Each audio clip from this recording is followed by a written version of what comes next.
Yeah, that's right. I'm back. Just in time, too.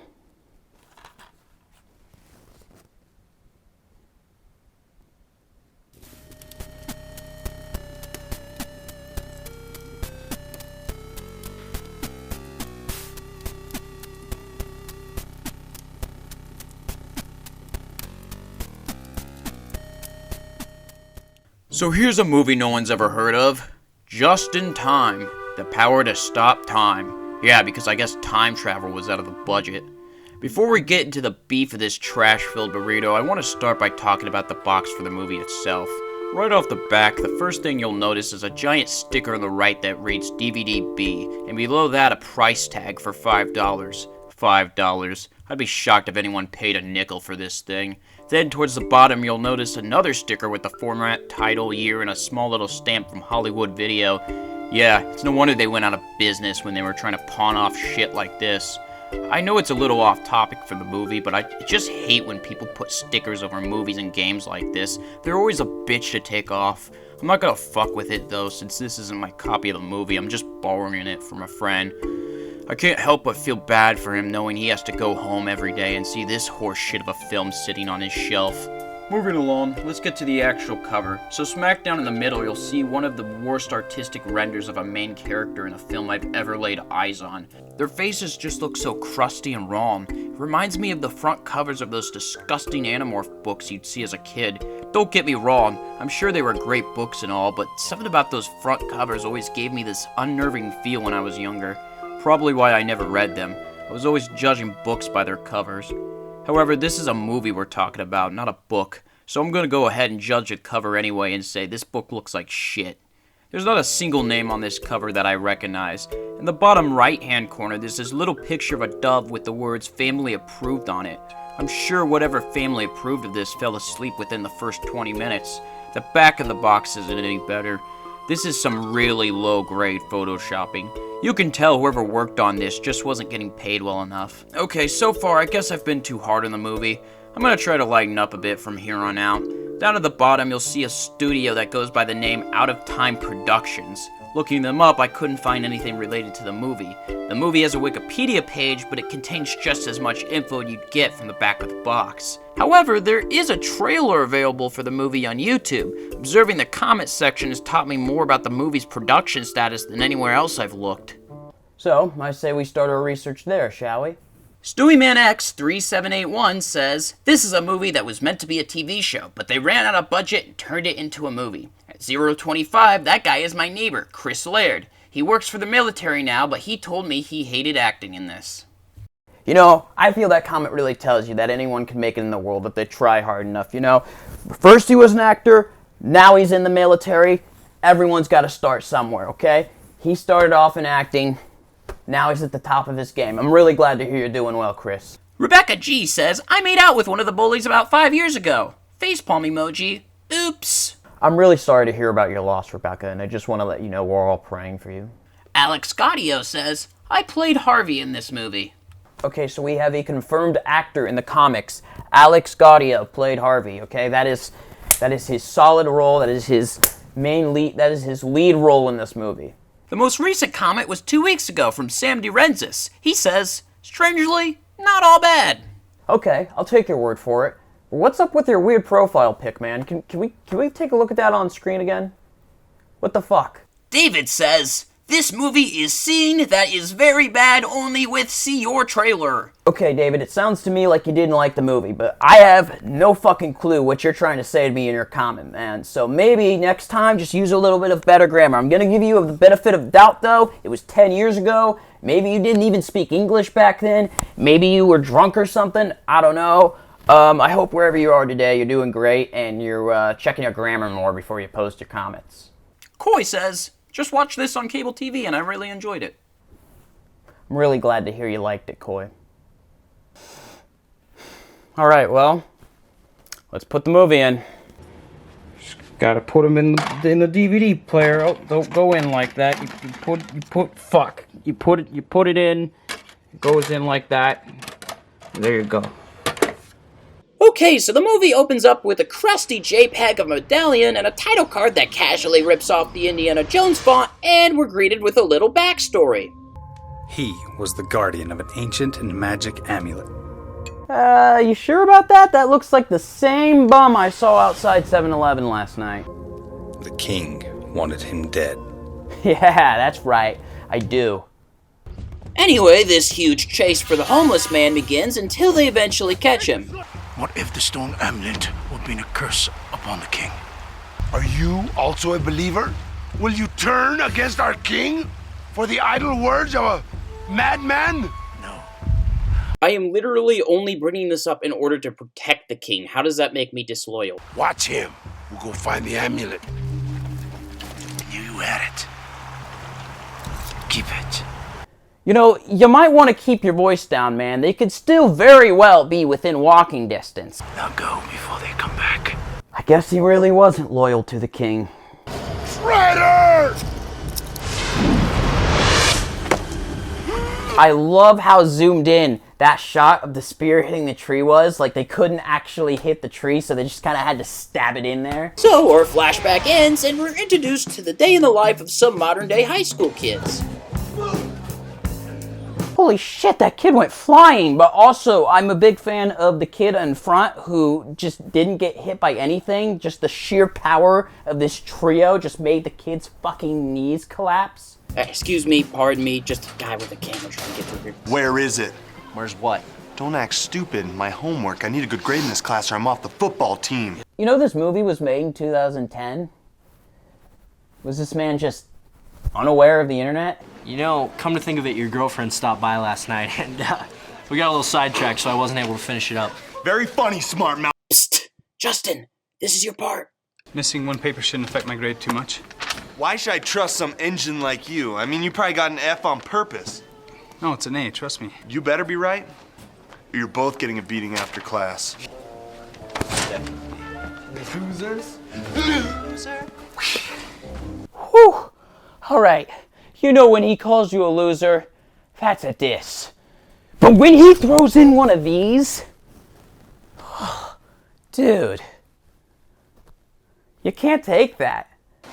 Guys, did you see that? Hey man, what's a simpleton? Means genius. That's what I thought. Wow.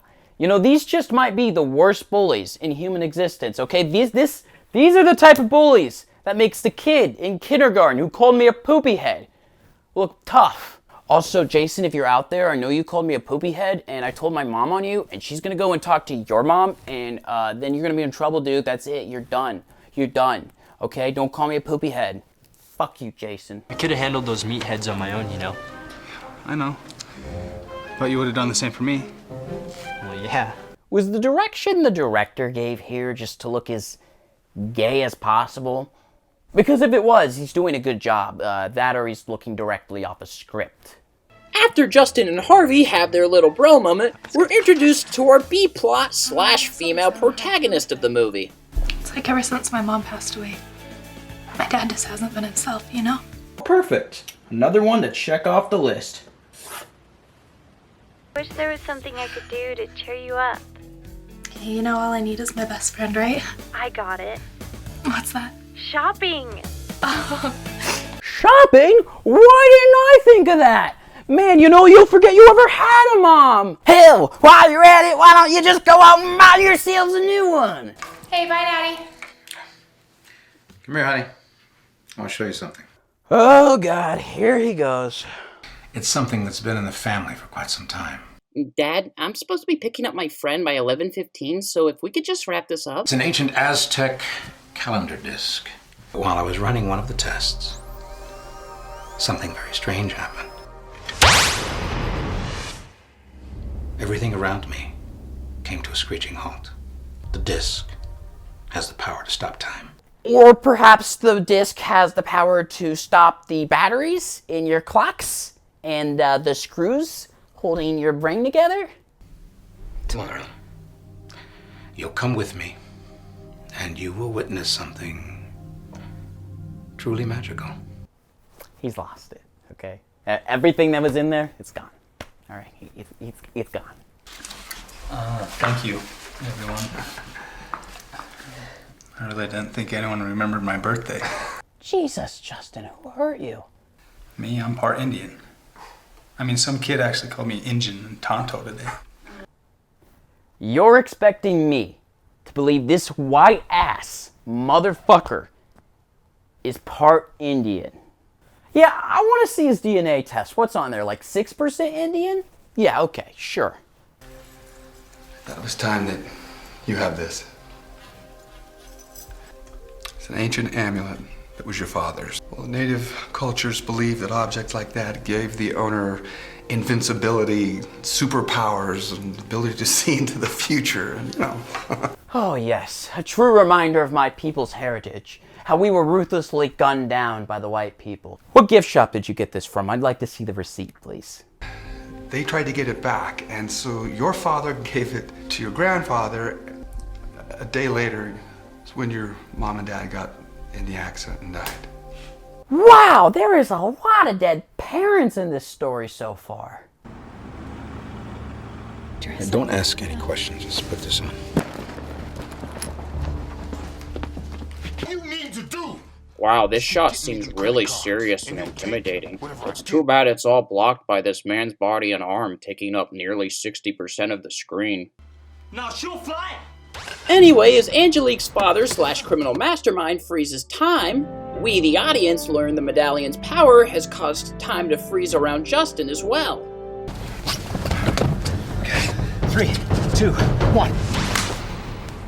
Why you digging in my nose, Chief? There ain't no gold in there. I believe he was trying to perform a nose job, my friend. What, you like to eat boogers, huh, booger boy?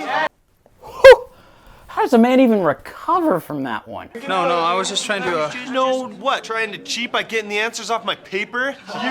I can assure you, no one wants to cheat off your paper. No homework. Dismissed. Leave your tests on your desk. Justin, back a word. Ooh, Justin's in trouble. So Justin gets in trouble for protecting Harvey. We get some more B-plot filler. Justin and Harvey learn how to freeze time with the stone. And once more, it's back to the B-plot. And the stone allows me to do that, and a whole lot more for people all over the world that would otherwise be impossible. I guess you're right. Daddy, I'm sorry for the way I've been acting. I don't know why I acted the way I did when I found out you freeze time with an ancient Indian artifact, then use it to steal from criminals. Someday you'll be part of all this. Going back to Justin and Harvey, our two heroes decide to put their new powers to use by pulling a childish prank on everyone's favorite bully.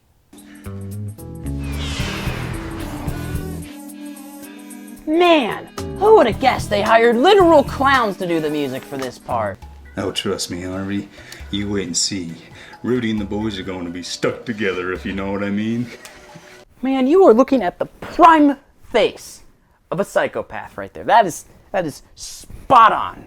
After having his little psychological breakthrough, our old man character attempts to freeze time with his part of the artifact, but is shortly interrupted by Justin, who quickly unfreezes time with his part of the artifact, resulting in him having to make a quick escape from the place he was trying to steal from.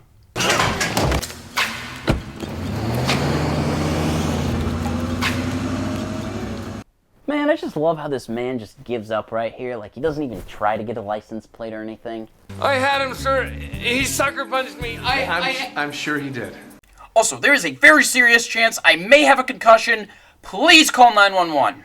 After listening to Rudy make the most god-awful noise I've ever heard a mortal let out.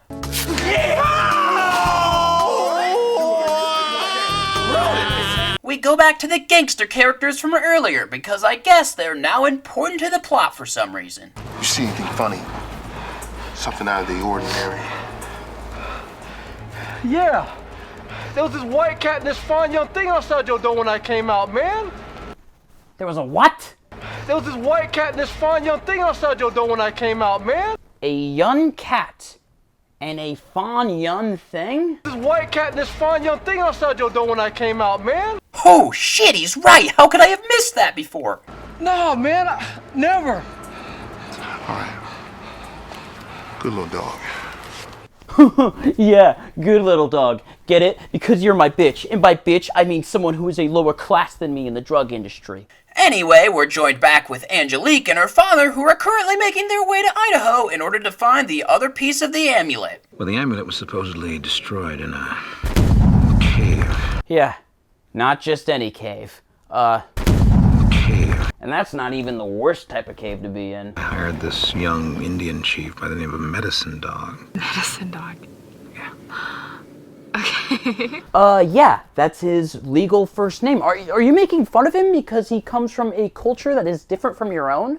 If she was on Twitter right now, she'd be dead as fuck. Not only will we be able to stop time, but if the legend is accurate, we'll be able to look into the future. And maybe then they'll be able to go back in time and stop themselves from making this awful movie. I better not find out that you fart sniffers had anything to do with this. I would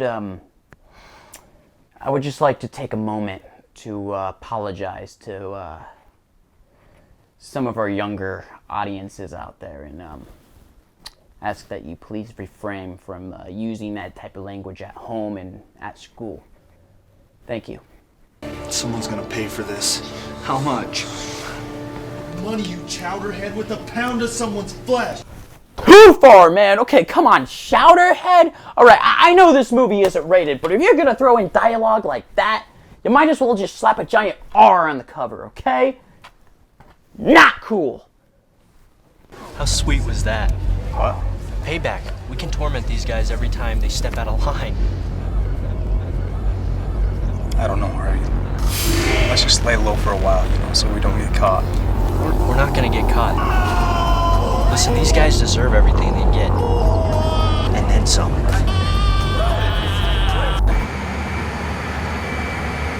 At least we know where the budget for this movie went. Come on now, baby. Hook a brother up. Listen, brother, I could lose my job.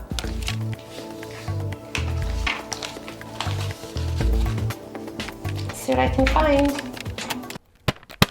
And there's plenty more where that came from, baby. Soon enough, Angelique convinces her father to stop at a candy shop, and at long last, our two parties finally meet.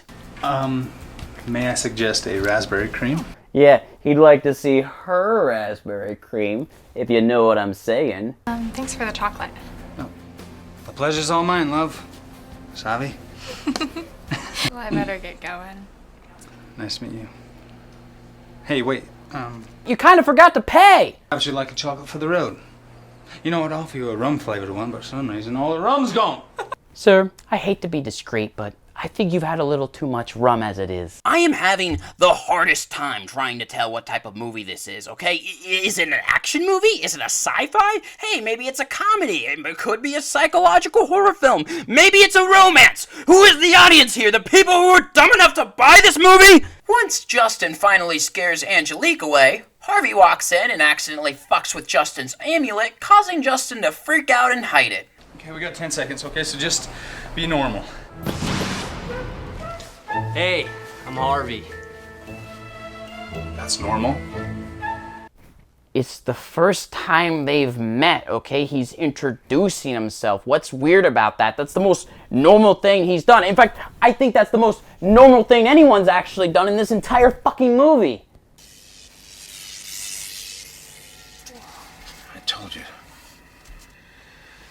I told you something happened. I think the amulet was just activated. How do you know?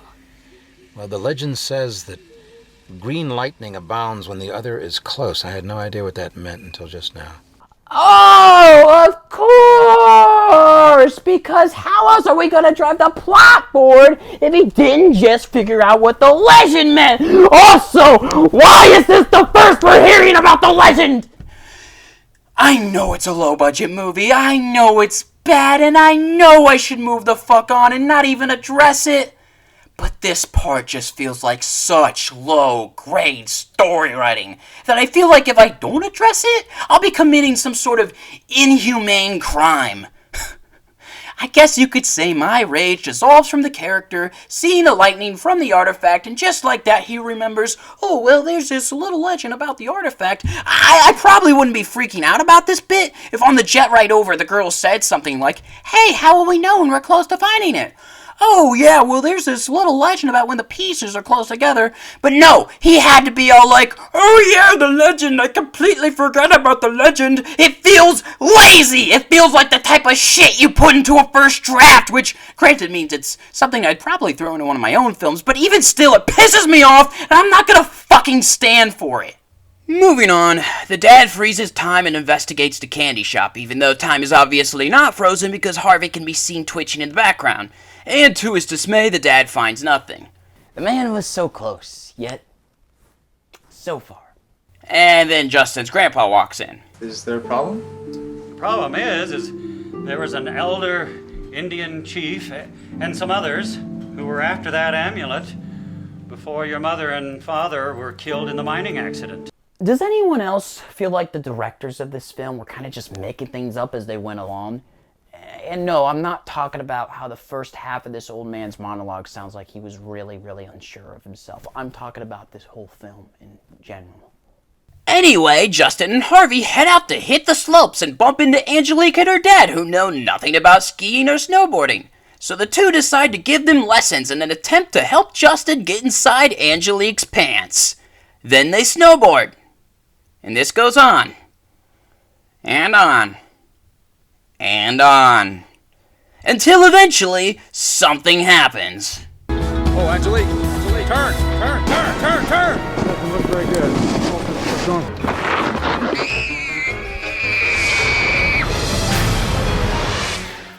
Oh, thank God for that tree. Who knows if the editors would have been able to freeze time mid-air.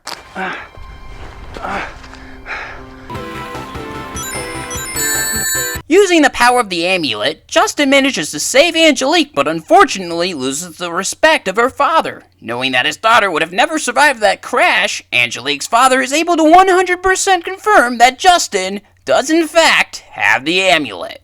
Can I help you, gentlemen? Oh. Hey, Barney, listen. Omar. The name is Omar. Okay, Barney. Actually, no, the guy just said his name was Omar. What about that don't you understand? Help me find the car owned by Mr. Colin Black Lease. Oh, you got the wrong airlock, Mr. Freeman. You know I can't let you through here. And who's going to escort us off the premises? Hey, catch me later, I'll buy you a beer. Hey, step off, buddy. Okay, boss. Oh, that means we're gonna have to skedaddle on that, isn't it? Yeah. Now don't make me go and throw down or something. Yeah, I think that would be wise. Ow! Ow! Ow! Ow! Ow! Ow! Why the hell did they decide to play soft-core porn music over a scene like this? Okay, what the fuck were they thinking? The man's life is in danger, and you're playing soft-core porn music. That checks out. A+. You were saying? Meanwhile, Angelique's dad hatches the brilliant idea to enroll his daughter in Justin's school so she can trick Justin into giving her the amulet. Oh, and Samuel's gonna go undercover as a substitute teacher. Go down there and, I don't know, get a job as a teacher or something. Oh, yeah, okay, right, yeah. Just let me go get my teaching degree real quick, because I'm sure it's something that can be done in less than 12 hours. Just relax. Okay, right there. That is the type of intimidating music I'm talking about, okay? Why didn't they use that in the other scene? Were they afraid they'd overuse it or something? Also, would it have killed to give this guy a gun or something? I mean, the way he just goes up to characters grabbing and choking them, it just doesn't feel right. It feels off. Something is off about it. I mean, maybe the directors just thought he was already big and intimidating, so he didn't need a gun? Nod if you understand what I'm saying, you cracker. What did he just say? Nod if you understand what I'm saying, you cracker. Okay, so I know I don't take offense to it. I'm not sure if there's a single white person out there who does take offense to it. I know calling a white person a cracker probably didn't become a slur till like 2016 or something. But, I mean, we'd probably really be talking right now had he said the N-word or something, but even still, it's just odd it's in here. Can we talk? Can I listen? No. Go upstairs and get yourself some ice cream or something. I hate ice cream. Give me cookies. I hate cookies. Yeah, fuck you, Dad, and fuck your cookies and ice cream. See, that right there is why the movie's called Just in Time and not ungrateful little bitch who hates everything the world has to offer for her time. Anyway, Justin and his uncle talk about the artifact and the story continues or something, I think. I don't fucking know. Right, okay, so our gangster characters track down the dad's boss and agree to work for him in order to steal both parts of the amulet from Angelique's dad. Might want to check the back of your ride.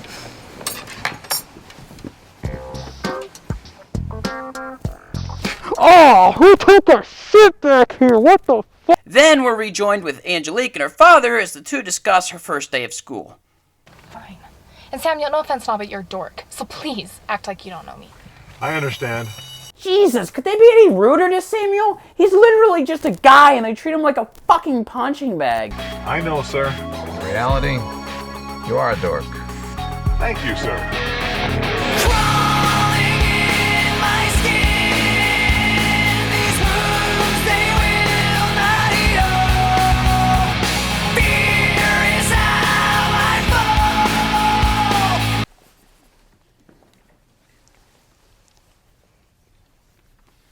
Dude, pass her this note.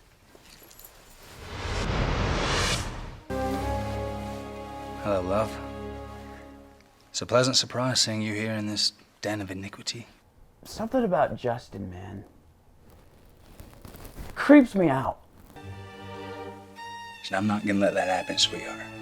So you just hold on tight for the ride of your life.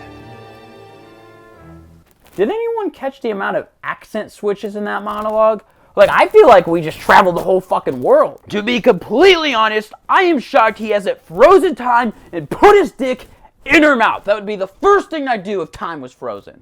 Anyway, the dad meets up with the people who killed Justin's parents or whatever, and we get more flashbacks, and, I have something else that might be of great interest to you. The altar's alive and well. The altar is alive and well, but you know what's not alive and well? This movie's fucking budget, man. That shit sank like a goddamn anchor. Also not alive and well, me. This movie is killing me on the inside. I am eternally dying. Fuck my life. Yes, my has been doing that lately. Alright, man, now where's this girl? She's sitting over there next to Justin and Harvey. I asked her to the sweetheart dance this Saturday. I'm pretty sure she's gonna say yes. Oh, poor Fletcher. If only he knew she doesn't date the mentally challenged. So, where are the wings? What? I mean, don't angels usually have wings? You're blowing it, man! You're blowing it! I should be thanking you And why is that? for going to the sweetheart dance with me this Saturday. So what do you say? Is it a date? Sure. Dude, Rudy just cucked Justin in less than 30 seconds.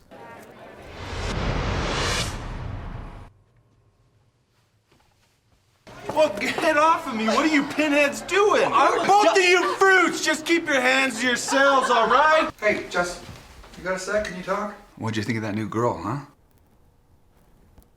How did he know about the new girl? Are you kidding? I mean, how could you not? She's so cute. Listen to me, man. She's still 17. Calm down. You know what you should do? You should ask her to that dance. I'm chaperoning. I don't know what it is, but something tells me that Uncle Heath wants to chaperone for more reasons than helping his son get laid. I wish it wasn't him. But it's gotta be him. Those guys are walking down the hall, holding hands. Or maybe they're just three happy men in a polyamorous relationship. What is the problem with that? The dance is tonight and you don't have a date. How are you gonna make Rudy jealous? Do you still have that trunk with your mom's old clothes in it? Yeah? Why? Okay. Yeah, I'm good. I'm good.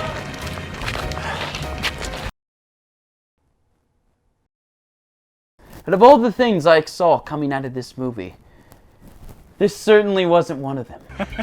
Is that good? Sexy. You're so hot right now. All right, Justin, buddy, okay. Let's calm down a bit here, okay? Remember our goals. Alright, so I kind of skipped it, but earlier the gangster characters teamed up with the long-haired characters because the dad tased them, and basically everyone wants the amulet to themselves. Also, when the fuck did the gangsters become such pushovers? You got two choices. You get the amulet and the disc, and then you run. And me and my friend here have to hunt you down and scalp you alive. Or you bring both pieces back to us and we make you wealthy men. This man has taken out 5 other people in the film. And you're telling me these 2 random guys who we still hardly know anything about take him out like nothing. Do the choke thing. Do the thing you did earlier. Do the choke thing.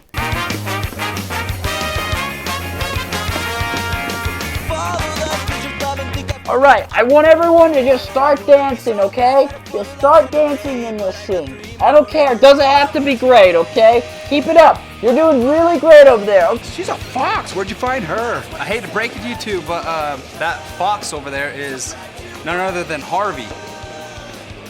No. Something wrong with that. It's okay, Dad. We're a very open-minded family, right?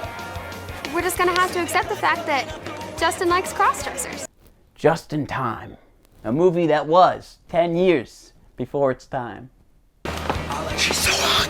Freaking flaming, dude. She's good looking, man. She is, I know.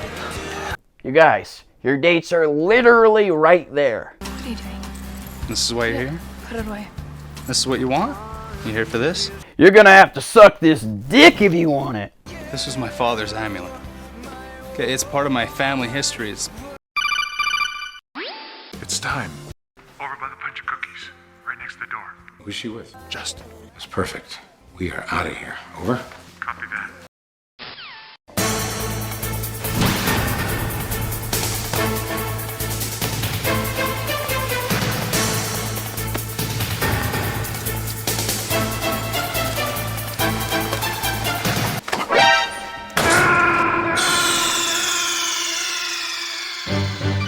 Snake, are you okay?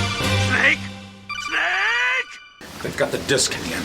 How? But don't ask any questions, please. Just follow me, all right? You Dad, I can help. I said, you go to the car! You got it? That is the angriest we've seen his character this whole movie. I mean, that was breathtaking. So anyway, this happens.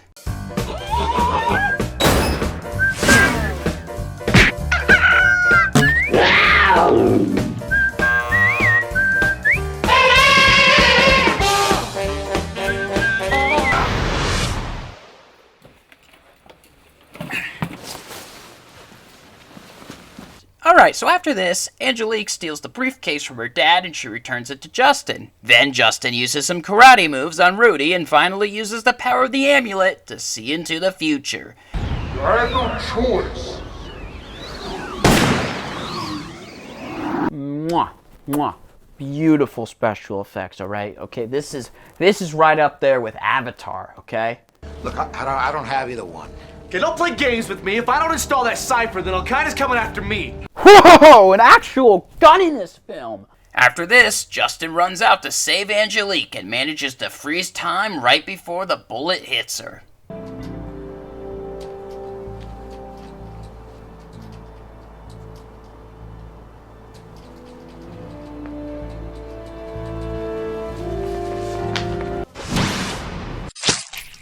Ah, and if only Justin had remembered one of Isaac's many laws, she may have lived another day. You're under arrest, Mr. Black, Department of Homeland Security. Omar's a double agent! Anyway, the dad goes to jail, Justin gets laid, and everyone lives happily ever after, except for the uncle, who freezes time with the artifact and spends the rest of eternity in the void. And that was Just in Time. Now, was it as bad as I thought it would be? To be honest, no. You know, I actually kind of enjoyed it. It had its moments here and there. Was it good, though? No, absolutely fucking not. It was pretty bad. Definitely a B- movie. You could tell what they were going for, but, you know, in the end, you know, I'm just glad this film has remained unknown to the general public. It will probably continue to remain unknown to the general public until, well, the end of time itself. Now, I hate to end things on such a depressing note. So, I bring to you Just in Time And where are they this time? I'll see y'all next time, folks.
Oh hey, thanks for making it to the end of the video. I just want to apologize. This video took way longer to make than I thought it was going to be. It turns out this movie was just a lot to break down, and there's a lot I wanted to break down in it. Hopefully I'm going to be reviewing something a lot easier next time.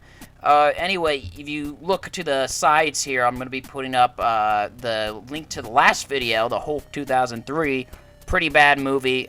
And if you look to the other side, I put in the playlist for my own movies. You can check those out. Other than that, I have nothing else to say. Thank you for watching, and thank you. I'm gonna go watch a better movie, maybe a Godzilla movie or something. I'm not sure yet. Bye.